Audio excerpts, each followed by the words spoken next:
universités là, qui n'ont pas un seul vrai professeur. Un. Oh là là, laquelle? Non. Comme le dit un adage que j'ai souvent utilisé, si vous voulez détruire une nation, vous n'avez pas besoin d'y déverser des bombes. Il suffit d'abaisser la qualité de l'enseignement de l'éducation. Et le Cameroun le fait très bien, avec comme chef de file dans la destruction de l'éducation camerounaise, le ministre, aujourd'hui, ministre d'État, M. Famen Ndongo. Je vous ai toujours dit que le problème du Cameroun, c'est sa politique d'éducation. Et le problème du Cameroun, c'est son ministre de l'Enseignement supérieur, M. Famen Ndongo. Ici, là, je vais vous montrer l'extrait d'un débat très intéressant dans un média camerounais où l'imminent, l'excellent professeur Baïbek a mis en exergue le défaut, les difficultés, les faiblesses de la formation médicale et toute la formation en général au Cameroun. La formation médicale avec des facultés qui sont créées alors qu'elles n'ont pas les outils nécessaires, les outils pédagogiques nécessaires. Et vous verrez que le représentant du ministre, un professeur de M. Famen Ndongo, nommé par Famen Ndongo, parce qu'au Cameroun, c'est le ministre de l'enseignement supérieur qui nomme les érudits, qui nomme les intellectuels, qui consacre l'intelligentsia, alors qu'ailleurs, ce n'est pas le cas. Donc, le produit de l'intelligentsia de M. Famen Ndongo s'est permis de raconter une grossière bêtise. Une faculté de médecine qui a ouvert il y a 3 ans, médico formé spécialiste. Bravo. Malheureusement, personne ne l'a repris. Mais écoutez, et nous ferons une analyse après. Il y a des universités là, qui n'ont pas un seul vrai professeur. Un. Oh là là, laquelle? Non. Laquelle? C'était mon seul. Lesquelles universités c'est C'était, allez-y, professeur. Je vous donne mon temps de parole, prof. Professeur, donnez-moi une seule université. Il n'y a pas un vrai professeur. Il n'y a pas un vrai professeur. Je vous donne mon temps de parole. Laquelle des universités d'État existantes aujourd'hui pensez-vous qui doit être rayée de la carte des universités du Cameroun? Parce que n'ayant pas Non, d'enseignants. ce n'est pas ça. Ce n'est pas ça qu'il faut faire. Ce n'est pas ça. Le problème, c'est d'expliquer au peuple que le Cameroun n'a pas atteint un niveau économique où il peut gérer avec efficacité 10 universités. 11. Et de faire, voilà, 11 universités d'État. Et de vous créer une école de médecine. À un endroit, il n'y a pas l'outil fondamental de formation de médecins. Est-ce que, je te réponds alors, mais votre faculté de médecine, c'est un minimum de base, ce que je connais par cœur.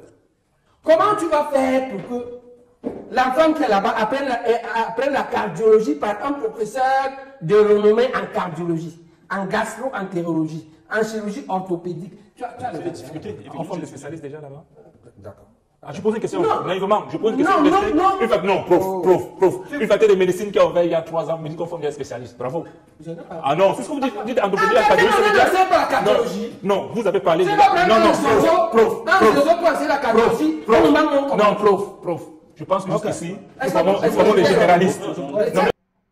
Alors, vous avez entendu. Le professeur Baïbek dit qu'il n'est pas possible d'ouvrir une faculté de médecine alors qu'il n'y a pas des enseignants de rang magistral, des enseignants chevronnés, des professeurs dans chaque spécialité.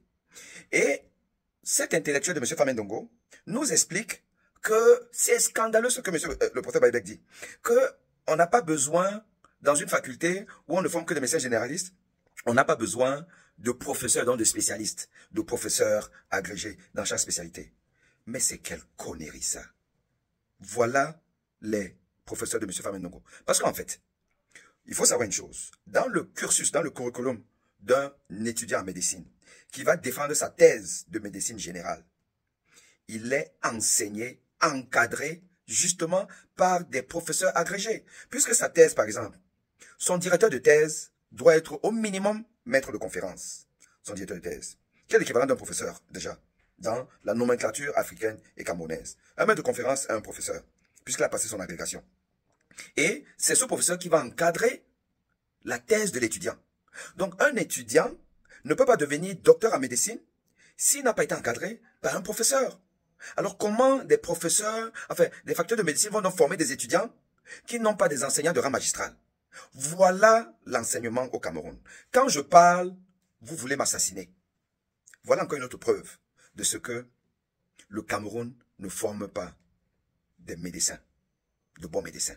Non, on n'en forme pas. Mais, de temps en temps, par la loi de la nature, voudrait que, même, vous savez, même au désert, vous aurez toujours des gens qui vont s'en sortir et qui vont briller. C'est ce qu'on appelle la sélection naturelle. Mais on ne compte pas sur une sélection naturelle pour soigner un peuple. Car un peuple sans santé, un peuple de malades. Et un peuple malade, c'est un peuple qui ne peut pas progresser. Et voilà comment le Cameroun sombre. Parce que eux, ils vont se soigner à l'étranger. Monsieur Kwame Ndongo se soigne à l'étranger. Son fameux professeur même, qui raconte des bêtises sur le plateau, il se soigne à l'étranger parce qu'il bénéficie des évacuations sanitaires. Le pays est foutu. Si nous ne faisons rien, si nous ne chassons pas Paul Biya en 2025, le pays est foutu.